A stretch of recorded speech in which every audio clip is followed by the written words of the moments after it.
विपिन दाइ यहाँ सँगै मलाई यहाँ लाग्नु पाएँ होइन विपिन दाइ यो दुईटा जात भातको छ होइन यो सुटिङ गर्दै गर्दाखेरि कस्तो अनुभव छ के यसको केही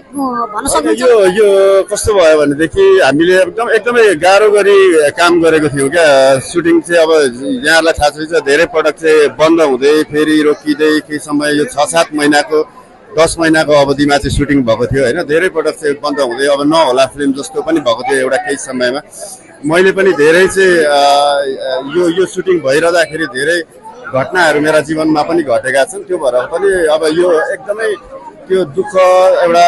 त्यो खिच्दै गर्दाखेरि त्यो फिल भएको थियो होइन तर अहिले आएर आज आउँदा यो प्रतिक्रिया पाउँदा एकदम ह्याप्पी जस्तै यो मगर र यो बाहुनको छ नि त यो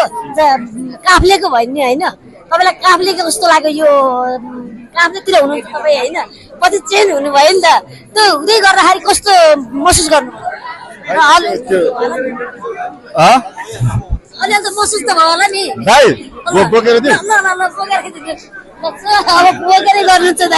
मेरो भाइको अब कस्तो छ भनेदेखि मलाई एकदमै राम्रो लागिरहेछ होइन शिवु अब तिमी मैले अस्तिदेखि खोजिरहेको त्यसरी बोकेर अस्ति पनि दिएको एउटा इन्टरभ्यू मेरो भाइलाई थ्याङ्क यू मेरो भाइ ल फाइनली म अब यो यसरी गरेर म सबैसँग सोध्न चाहन्छु ओके अब दिदी